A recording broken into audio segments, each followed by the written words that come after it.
आपका हमारे channel NSTI take info में स्वागत है। देखिए, किसी भी एग्ज़ाम में ये इस बार के ओलंपिक का क्वेश्चन आएगा ही। हमेशा ये क्वेश्चन आता था कि 2021 या 20 का समर ओलंपिक कहाँ पे होने वाला है, लेकिन अब तो ओलंपिक हो चुका है लगभग। आज 7 तारीख है, तो 7 को अगस्त को पूरा ओलंपिक ख़त्म हो जाएगा। तो ओवरऑल इंडिया का जो मेडल टैली में प्लेस है वो 47 प्लेस पे है। तो इधर उधर हो सकता है पूरा लास्ट डेट ख़त्म होने के बाद। तो इंडिया को कितने मेडल्स आए हैं? पूरे 7 मेडल आए हैं। तो इससे पहले 67 प्लेस पे था, अब 47 पे है। तो कितने लोग कौन कौन से कैटेगरी में क्या क्या मेडल लाए हैं ये हमको जानना है।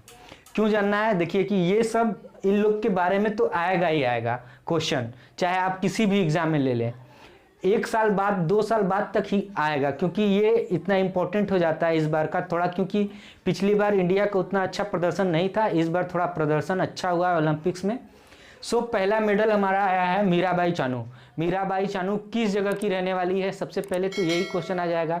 तो ये नॉर्थ ईस्ट की रहने वाली है, और नॉर्थ ईस्ट में मणिपुर राज्य है, वहाँ पे रहने वाली हैं। तो ये मणिपुर की रहने वाली हैं। अब देखिए इनका क्या था कंटेंशन, किस खेल से थी ये? तो ये वेट लिफ्टिंग में थी। एक्चुअली में क्या है कि ये वर्ल्ड रिकॉर्ड होल्डर भी रह चुकी थी।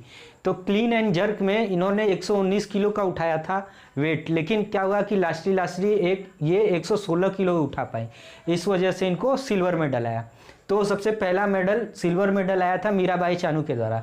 अब उसके बाद हमारा दूसरा है कि बहुत पहले ही ये बात पता चल चुकी थी कि जो लवलीना है बोर्गोहेन, वो भी एक मेडल, लेकिन उनका क्या है कि फाइनल में हार गई, जो है कि पहुंच नहीं पाई, इसलिए सेमीफाइनल में पहुंची थी, तो वहां से उनको ब्रॉन्ज मेडल मिला। फिर उसके बाद PV सिंधु जो कि ब्रॉन्ज मेडल जीती।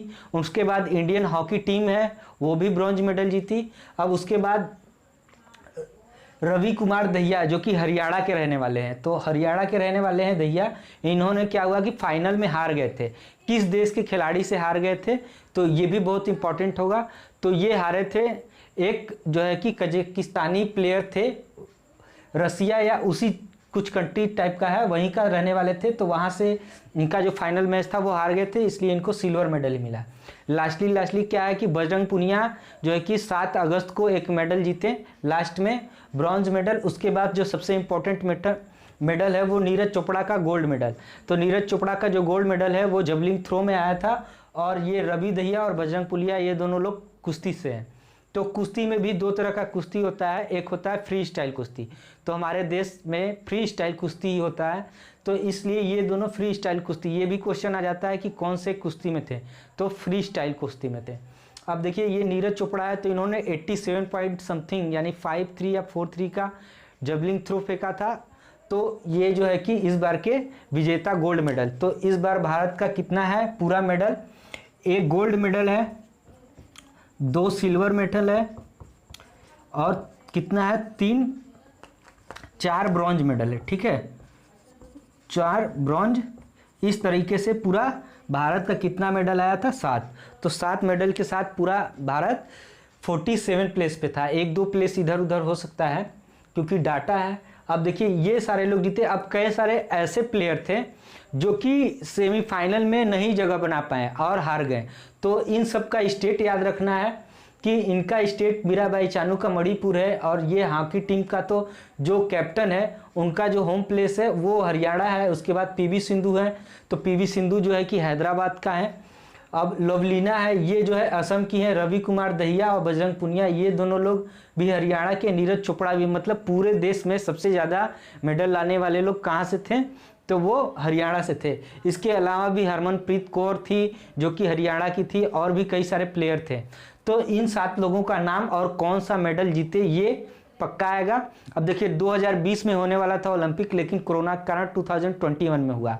तो यहाँ पे नाम में थोड़ा सा डिफरेंस है कि आप लोग सोचेंगे कि जो ओलंपिक हुआ है वो 2021 में हुआ है, लेकिन ये इस ओलंपिक का नाम था टोक्यो ओलंपिक 2020। समझ गए बात को यहाँ। और इसके बाद ये सारा चीज़ है। अब और भी बहुत सारे प्लेयर थे इस बार। ओवरऑल इंडिया का जो मेडल था, मेडल के बाद जो प्रदर्शन था, पहले तो औपचारिकता ही थी कि इतने लोग हैं खेलने गए लेकिन कुछ कर नहीं पाते थे। लेकिन इस बार क्या है कि वुमेन्स हॉकी टीम, बहुत सारे ऐसे प्लेयर थे जो कि सेमीफाइनल तक के मैच तक गए लेकिन कोई मेडल नहीं आ पाया। लेकिन ओवरऑल 2024 में ओलंपिक होगा फ्रांस में, तो ये भी बात याद रखना है कि कहाँ पे होने वाला है ओलंपिक, 2024 में वो फ्रांस में होने वाला है। और देखिए ओलंपिक में जो सबसे इम्पोर्टेंट क्वेश्चन होता है कि ओलंपिक को ओलंपिक भी बोला जाता है और समर ओलंपिक भी, तो ये दो नाम एक ही नाम है, एक ही खेल का नाम है, इस वजह से एक ही कंपटीशन है, इस वजह से याद रखना है कि ओलंपिक क्या है और ये समर ओलंपिक, क्योंकि विंटर ओलंपिक वगैरह अलग हो जाता है तो नाम में बहुत कन्फ्यूजन होता है। तो क्वेश्चन में थोड़ा सा विंटर ओलंपिक पूछ देता है तो लोग समर ओलंपिक का टिक करके चले जाते हैं। यहाँ तक बात हो गई। तो अब जैसे ही अदर अपडेट आएगा कि कौन कौन से ऐसे प्लेयर हैं, इस वीडियो के बाद हम एक ऐसा वीडियो बनाएंगे कि किन किन खिलाड़ियों के द्वारा अच्छा प्रदर्शन किया गया था। तो इस बार क्या हुआ था कि एक जो सबसे इम्पोर्टेंट है कि एशिया का जो रिकॉर्ड था 4x400, अब देखिए ये वाला जो 4x400 मीटर रेस था, समझ गए, इसका मतलब होता है कि 4 लोग 400 मीटर दौड़ेंगे। तो इसमें इंडिया की जो टीम थी उसमें जो 4 प्लेयर थे उन लोगों ने इस एशिया का जो रिकॉर्ड था उसको तोड़ा है। इस तरीके से ये लोग भी इसमें नाम में आ सकते हैं कि भारत की कौन सी टीम किस स्थान पे रही। अब बात यहाँ तक, बाकी ऐसे कई सारे जो प्लेयर हैं जो अच्छा किए लेकिन मेडल नहीं आ पाया, उनके बारे में भी हम अपडेट देंगे, लेकिन ये अगले वीडियो में होगा। तब तक के लिए धन्यवाद। आप वीडियो को लाइक कर दीजिए और सब्सक्राइब भी कर सकते हैं। धन्यवाद।